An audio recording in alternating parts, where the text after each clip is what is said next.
لحد من الجونيور للسينيور انت مفيش اختيارات، عمرك ما هتقدر ترجع للنوتس دي. لما افتح مثلا نوت اسمها concurrency لازم الاقي فيها خلاصة علم احمد في اللحظة دي عن الكونكرنسي. فاحنا كده عرفنا ال AI ده ان هو فعلا فيه impact منه، وعرفنا هو بيأثر ازاي وكل حاجة. لا، ما دي بقى غير دي، هي دي الاهم. اه. اتعلم ايه غير اتعلم ازاي، واتعلم ازاي هي دي الاهم. انت رول موديل، انت بتinfluence.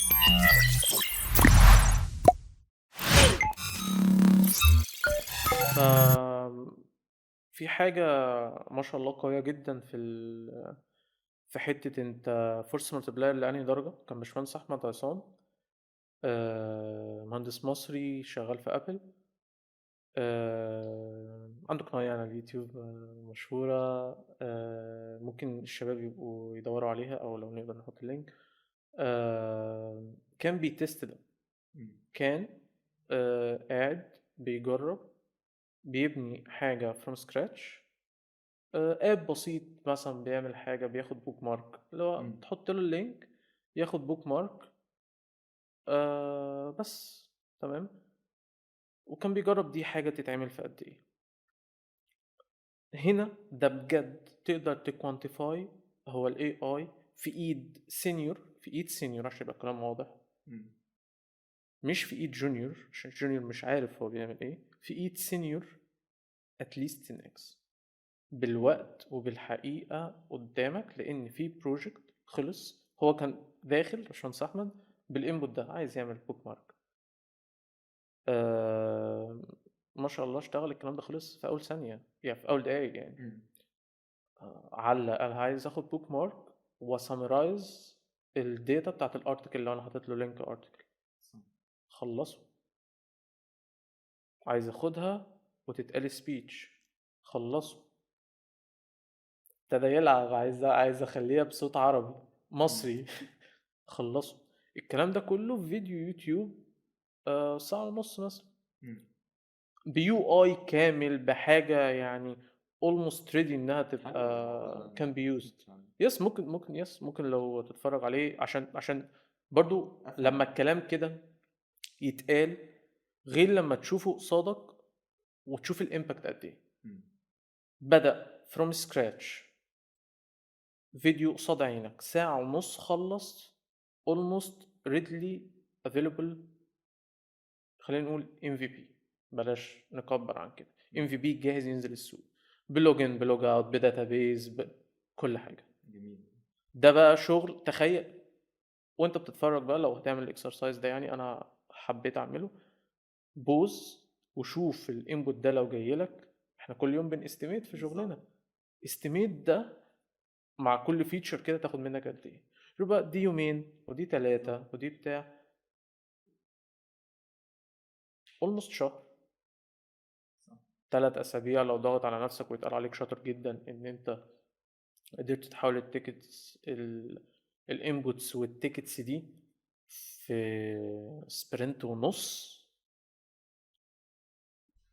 بالظبط. لا ده ساعة ونص. صح كده. تمام. فده الامباكت لو يتشاف يعني. صح. بس فاختصارا ان هو برضو عشان الجونيورز يبقوا فاهمين، مهم.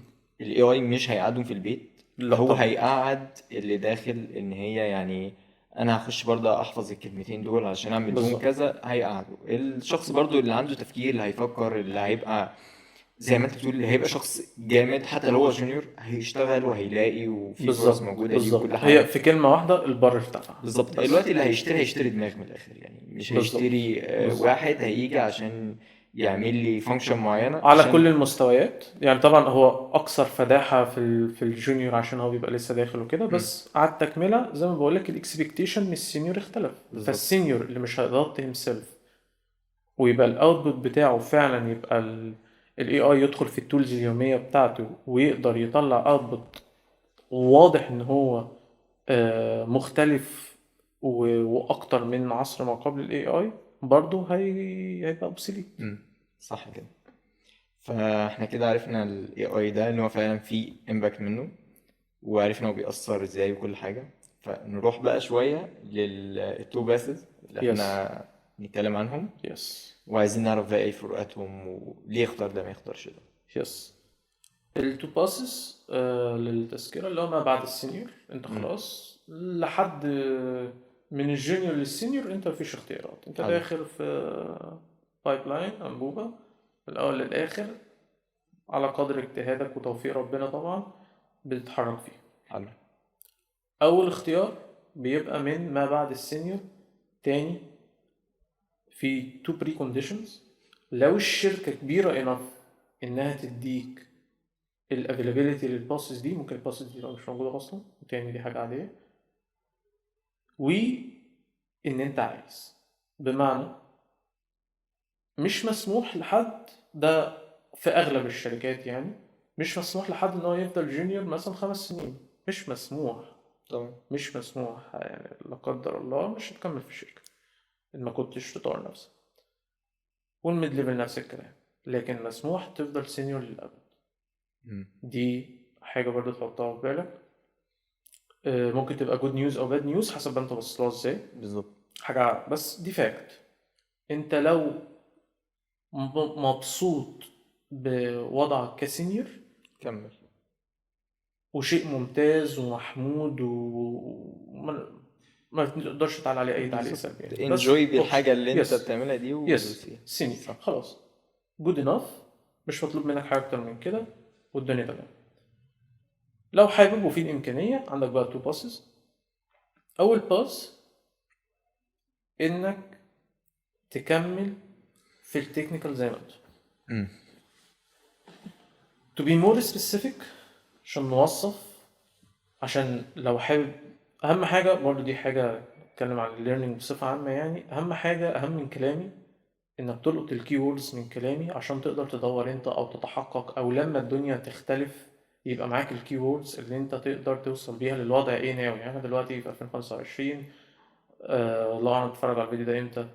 اهم حاجه انك تاخد الكي ووردز صح. اهم من الكلام اللي انا بقوله، او لان اي كلام انا بقوله هو نقوله انه ستريند بماي اكسبيرينسز يعني، صح. مصبوغ كده او موسوم بخبراتي الشخصيه. فالاهم انك تاخد العلم المجرد.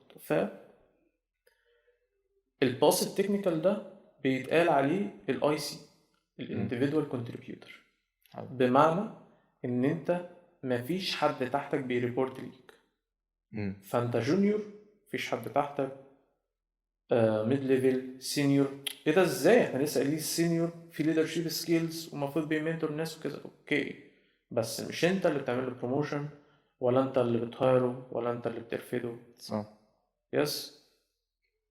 الستاف اللي هو النكست بعد ستيب كده. في التكنيكال باس ستيل individual contributor وحتى البرنسبل. امم. تمام.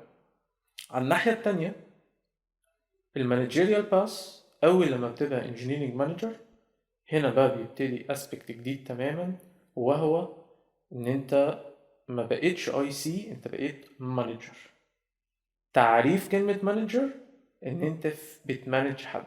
امم. ده اللي هي ان انت في حد بيريبورت ليك.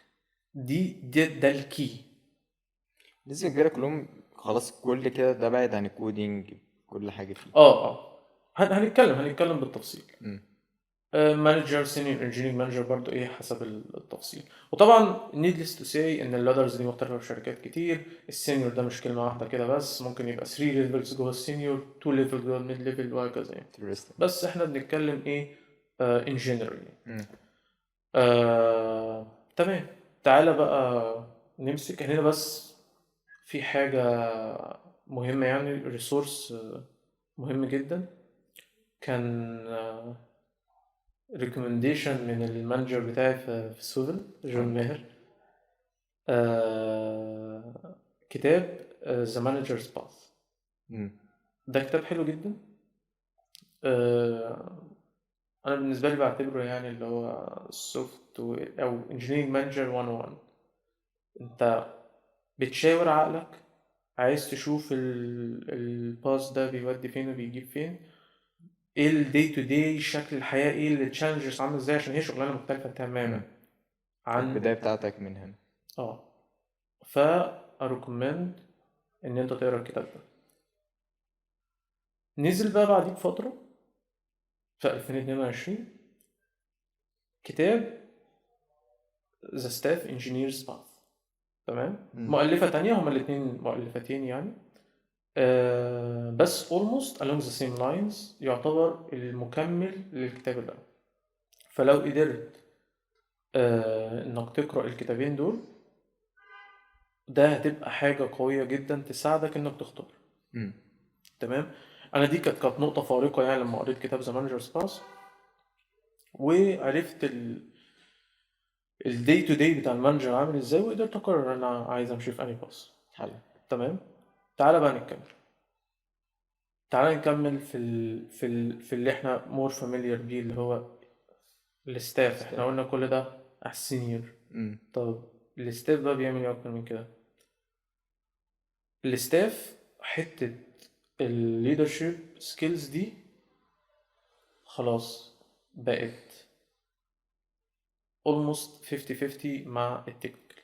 حتى ودي بقى الحاجة اللي سبيشال يعني في السينيور بلس في الناحية التكنيكال، انت مفيش حد بيربورت ليك دايركت، بس انت بتليد باي اكزامبل.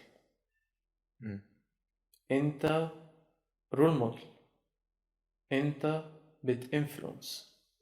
فاهم يا احمد الفرق؟ يعني انا ما اقدرش ارفده وما اقدرش اديله بونص، انا مفيش في ايدي، هو مش تحتي بالظبط. فاهم؟ ده الزميل يعني اللي في التيم، لكن لازم بقدراتك المعينة تقدر تليد التيم ده. التيم ده بقى عامل ازاي؟ يعني ده بقى اول فروقات بينه وبين السينيور، انه خلاص ما بقاش تيم واحد محدود شغال على حاجة، انت بتقون تكنيكال دومين كامل في شركتك. حلو. يعني انت لو ستاف اي او اس مثلا، اي حاجة متعلقة بالاي او اس في الشركة كلها هي ليها علاقة بيك انت. وده along the same lines اللي احنا لسه قايلين، دي مش موجودة في كل الشركات. عشان كلمة اصلا الشركة كلها دي، طب الشركة كلها 5 بالظبط. خلاص هم 5 اي او اس وانا السينيور بتاعهم يعني اصلا. ايه تيم ويعني ايه تيمز. فهنا بقى نبتدي نتكلم ان كل ما تكبر الشركه والتيمز تكتر وكده، لا طبعا الحاجات البديهيه ما اعرفش في سكوادز اصلا يس يعني اي اس، وفي هنا سكواد يس اي لا اس لو وهنا سكواد اي الشباب اس. مش فاميليار يعني. الشركات الكبيره حتى لو بتقدم اب واحد، هي تعالى نمسك اوبر مثلا، اب واحد احنا من ناحيه اليوزر، طبعا في ابس ثانيه اوبر ايتس اوبر درايفر وهكذا، بس من ناحيتنا احنا من بره هو اب واحد. كل سكرينة أو عدة سكرينز جوه الآب ده، دي تعتبر فيتشر، ودي يعتبر ليها تيم. دي برضو حاجة لو حد لسه مش فاميليار بالموضوع ده، ما اشتغلش يعني على مستوى الشركات دي. فأنت مثلا بتدخل الآب ويبان لك أول حاجة إن أنت هتختار مثلا أنهي ترانسبورتيشن ميثود مثلا. ده تيم اللي هو لو هنتكلم بقى الفاظ سويفل مثلا، ده بري بوكينج، ما قبل البوكينج. ده تيم شغال على السكرينز دي وكل ما يتعلق بيها وهكذا، ملوش علاقه اصلا بالتيم ما التاني. يعرفش اي حاجه ولا قبل ولا بعد السكرينز دي. ايه ده انت مش شغال في اوبر يعني لا ما اعرفش. صح. ما اعرفش دي، بس لان الموضوع كبير جدا. صح. لان السكرينز وكميه الفيتشر والتعديلات، طب ونعرف ان هو كبير جدا، حاجه تقدر تعرفها من بره كده. فكره ان انت كل اسبوع او اسبوعين حسب الريليس كادنس يعني آه بيبقى فيه ابديت. طب ده ايه اللي بيحصل فيه؟ ده بيحصل. طب عامة معايا كده معناه ان في ستاف واحد بس اللي في الشركة، يعني ستاف واحد مثلا اي او اس في الشركة كلها مهما كان حسب حجم الشركة، اه. حسب الشركة دايما تاني. يعني خلينا نتكلم مثلا في حاجة زي كريم وياسير هيبينوا لك الموضوع ده. ايه المميز في كريم وياسير؟ ان هم سوبر ابس. سوبر ابس فهم يعتبروا كذا اب جوه نفس الاب. صح. يعني اللي مش فاميليار برضه بكلمة سوبر اب، هو ما بيشتغلش في بيزنس واحد. يعني مثلا هي طلبات بتعمل ايه؟ فود ديليفري. يس. ده برضو باختصار مخل، لكن اللي هي طلبات مارت هي فتحت زي دارك في ستورز، فارماسي وفي حاجات كتير يس فتحت اي جوه. كوميرس جواها وهكذا. بس خلينا اختصارا المنيوز او طلبات هم فود ديليفري. اب واحد، بيزنس واحد. ياسير وكريم مثلا، واحد من البيزنس اللي بيشتغلوا فيها هو الفود ديليفري، والرايد هيلينج اللي هو مم. زي اوبر مثلا وسويفل، و واليتس او بيمنتس اللي هي خدمات ماليه بصفه عامه، فاينانشال سيرفيسز. بالظبط. هو بس ده مش منتشر في مصر، بس هو موجود وبرودكتس حقيقية يس وشغالة وكل حاجة، يس. بس مش فلما بتوصل للمرحله دي ما ينفعش ستاف واحد يبقى فاهم في نفس اللحظه. كل البيزنس اللي يس. في الفود بلس الرايد هيلينج مم. بلس البيمنتس بلس حاجات اللي بيسموها البلاتفورم او الانفراستراكشر اللي بتخدم كل هذه الفيتشرز مجتمع، زي اللوكيشن نوتيفيكيشنز وكده، الحاجات اللي بتبقى كومن في الاب كله يعني. فتاني دايما حسب كبر الشركه. حلو. تمام. بس بتمسك اللي انت كله بتبقى مسؤول عنه كله كستاف. حلو. تمام. طيب احنا الوقت سرقنا شوية، اوكي. فاحنا اعتقد ممكن يبقى قدامنا اختيار من الاختيارين، قول. سواء نخش في حتة تكنيكال كده شوية، او ممكن ناخد سريعا اللي هو ازاي اتعلم. يعني انا اصلا ممكن تلاقي مثلا انت قاعد بتشرح في ايفنت ولا حاجة، حلو. فانا جيت كده بعد الايفنت كان نافع انا اتعلم ايه، اعمل ايه، يس. وده بيحصل اكيد. واكيد قبلك. اكيد. فانت بترد تقول له ايه؟ او يعني انا لما اجي اقول لك هتعلم ايه، اكيد انت حلو. مش شرط تقول لي روح اتعلم سي سي دي، هتفهم يعني، فاهم؟ يس يس يس. فيتعلم ايه او يس. اتعلم ازاي؟ لا، ما دي بقى غير دي، هي دي الأهم. اه. أتعلم إيه غير أتعلم إزاي، وأتعلم إزاي هي دي الأهم. خلينا بقى نتكلم. حلو جدا. ناخده سريعا خلينا بقى، يعني احنا كنا نتمنى والله نقعد اكتر، لا لا لا، الحلقة مفيش جميلة. مشكلة، ربنا يكرمك. ناخدها سريعا. خلينا نتكلم. أوكي، إحنا في نفس السياق، كارير بروجريشن، وعايز جونيور، عايز تبقى ميد، عايز تبقى سينيور، عايز بعد كده تتخطى وتروح اللي بعده وهكذا. ده بيحصل إزاي؟ مش بالوقت زي ما اتفقنا، مم. ده بيحصل بريل سكيلز و keywords بقى. real accumulation of knowledge. مم. تمام. لازم تجمع knowledge من الاكسبيرينس وشغلك اليوم، حلو جدا. فلازم تتعلم ازاي تتعلم. تمام. ولازم تدرك اصلا طبيعة العلم. ده في كل المجالات. ده كلام جنرال. تمام. مم. تمام، بس بإذن الله يعني يبقى يفت على مفيد. يس. خلينا نتكلم طبيعة العلم. مثلا هنعتبر المجال كله هي أرض كده أو مساحة مظلمة، ده وأنت جونيور يعني لسه داخل. التصور البسيط المبدئي، تبدأ مثلا تتعلم لانجوج. يس. حلو. أنا بقيت عارف سويفت، خلصت كورس سويفت. تمام. كده تدخل في التكنولوجي، تاخد اي او اس. حلو. خدت ايه في الاي او اس؟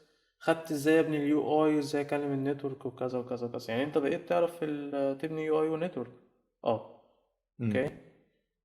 تدخل بعد كده تشتغل في شركة مثلا، جات لك تاسك بوش نوتيفيكيشنز ولا حاجة، وهكذا وهكذا. التصور المبدئي اللي مش مظبوط ان انت تفتكر ان انت خلصت سويفت، او ان انت خلصت ال UI building مثلا في الاي اس، صح. او ان انا اشتغلت على البوش نوتيفيكيشنز كده فانا كده عرفتها. امال ايه بقى الارجيومنت يعني بتاعتي؟ حاجة اسميها cyclic nature of learning. يعني طبيعة الليرنينج إنها بتبقى دايما زي دواير أو دواعي. سايكلز. تمام. مم. بمعنى إنه حتى في الانترفيوز هل في أسئلة مختلفة للجونيور والميد والسينيور؟ في الأغلب لأ. طبعا هي ستايلز في الانترفيو، بس خليني أقول لك. طريقة هي اللي هسأل مختلفة. نفس السؤال، وأنت هترد لأنهي مستوى، ده اللي هيبين لي أنت إيه. مم. مفيش سؤال ليه رد واحد. صح. ما اقصدش انها وجهات نظر وكده، لا. من تيم يعني ان الحاجات في تروث اوت زير، في حقيقه موجوده واحنا كلنا بنسعى لها، والحاجه موجوده في صح وغلط. مم. مش بقى ما اقصدش وجهات نظر كده، اقصد في ليفلز للادراك. فانت لما بتتعلم سويفت في الاول، اي حاجه بقى بتتعلم او بي، بتتعلم حاجه بسيطه وهكذا، حاجه انت فاكرها بسيطه. ايه هي الاو بي؟ اربع حاجات كذا. ايه هي السوليد؟ بالظبط. تمام، وهكذا وهكذا. لازم تدرك ان انت في كل فترة في الكارير بتاعك انت بتاخد قدر من توبيك معين. حلو. وبعد كده في السايكل اللي بعدها لما بيعدي عدة أشهر أو سنين حسب الوضع، وأنت بتسجل الانترفيو اللي بعده على حسب الكيس بتاعتك، بتلف لفة كام تانية، تاخد لاير بتديب تانية اكتر في في التوبيك المعين. صح. تمام. فهنا بقى نرجع لسؤالك، لما الشباب يسألوا ولا اتعلم ايه وبتاع، روح اتعلم سي اي سي دي، لا روح اتعلم كذا، روح اتعلم كذا، اي حاجه ترند جاي روح اتعلم تيستنج، روح اتعلم، او اي حاجه هو شايفها غريبه او بعيده، مش لازم. مم. روح ريفيزيت البيزكس. صح. تمام. ما تفتكرش انك خلصت حاجه، الحاجات اولموست ما بتخلص. مفيش حد كبير على العلم، مفيش حد جايب اخر توبيك. انا ممكن اخضك، هات لي اي حاجه انت مذاكرها فاكر ان انت اقوى حاجه فيها، ممكن نوصل الليفل فيها انت مش عارفه، وده طبيعي. مش عيب. صح. فانت تاخد layers layers layers. فتمام، ايه بقى المفيد في ده؟ انك ما تستكبرش انك ترجع تبص على حاجة تاني وتفتح فيها ليفل اكبر. ايا كان الليفل بتاعك. يس. الحاجة التانية، ما تتخضش ولا تفقد ثقتك في نفسك لما تتسأل في شيء انت فاكر ان انت مخلصه، انت مخلص وتلاقي ان انت مش ما عارف تعرفش الإجابة. ما تعرفش الليفل ده فيه، ولا تتضايق. عادي خالص وطبيعي، بل المفروض تبقى مبسوط ده ليها ليفل كمان، تتبسط وتروح تذاكر. صح. ما تتخضش ولا تقلل ثقتك في نفسك. هي لمبة بتنور، روح بص على دي وبتاع يس. كده. ازاي بقى؟ طب بما ان هي سايكلز، ازاي هقدر ابني هنا بقى النوليدج ريتنشن؟ مم. ازاي تحتفظ بالعلم؟ يعني انت اشتغلت، ذاكرت مبدئيا الاول، ذاكرت وخدت كورس واشتغلت وكذا وكذا، انت لو ما احتفظتش بالعلم ده هيروح. لازم تدرك وتتأكد ان طبعك النسيان، طبع الانسان بصفة عامة النسيان. طبيعي. فانت لازم تقدس النوت تيكينج. حلو. بأي طريقة بقى؟ هنا تركية مهمة، تركية مهمة جدا بإذن الله. يعني النوت تيكينج التراديشنال اللي احنا متعودين عليه مثلا في المدارس والكليات ولا وهكذا. ولا يس يس، لا مش مهم، مش مهم كده خالص. انا هقول لك تركية تانية. ان انت، احنا مثلا ميتنج زي اللي احنا فيه ده، مم. بودكاست ده اللي احنا فيه ده، لو حد حابب ياخد له نوتس هيكتب ايه فوق في التايتل؟ بودكاست احمد ومصطفى يوم كذا مش مم. عارف ايه كذا كذا كذا. غلط جدا، ملوش اي معنى. مم. ويجي بقى مثلا بعد كده خد كورس، يوم كاتب التايتل فوق كورس كذا كذا، ويقوم واخد النوتس.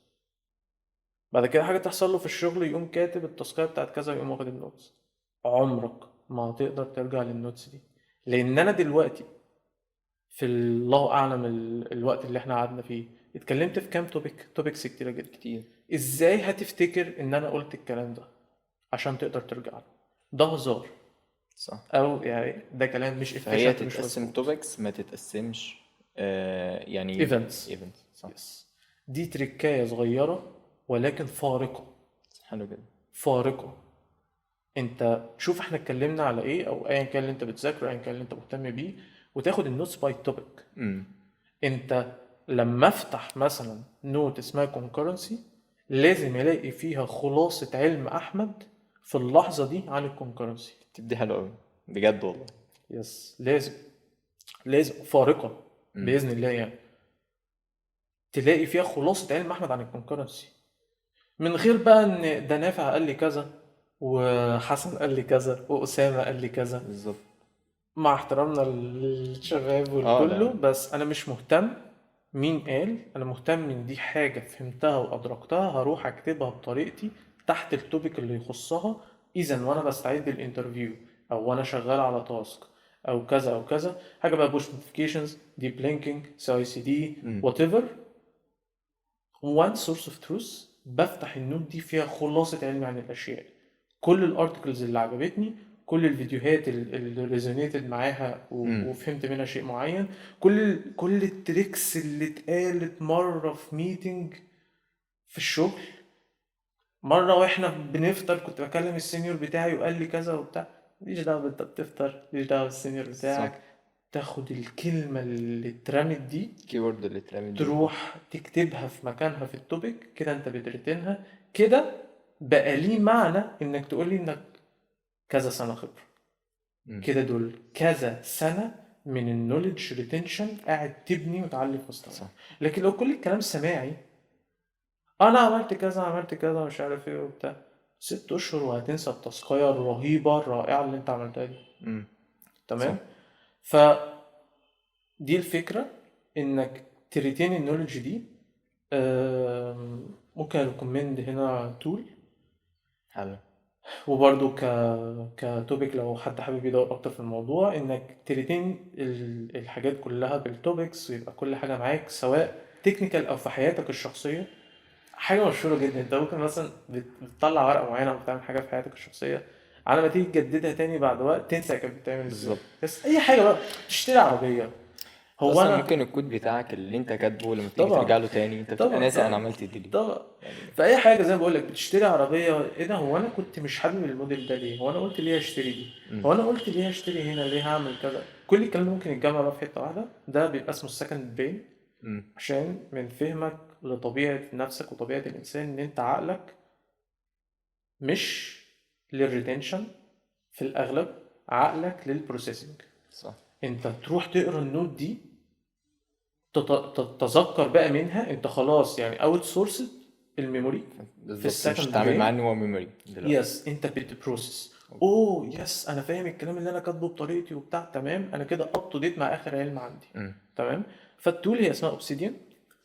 الفكره فيها، الميزه يعني سريعا، انها الكتابه فيها مارك داون، بالطريقه اللي احنا متعودين عليها زي في جيت هاب اه. وهكذا. والفايلز اللي فيها تكست فايلز، فانت مش ريتيند لاوبسيديان. يعني مثلا ابل نوتس، مم. فين الفايلز؟ مفيش حاجه اسمها فايلز. بالظبط. فاهم قصدي؟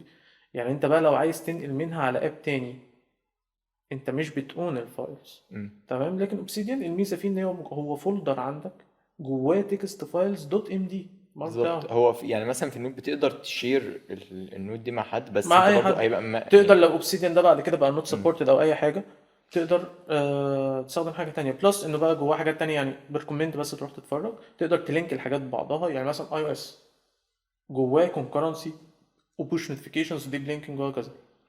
دي حاجات بتترسم بقى قدامك، مم. انه ده ليه لينك بده، ليه لينك بده وهكذا. حلو جدا. تمام. عظيم. بس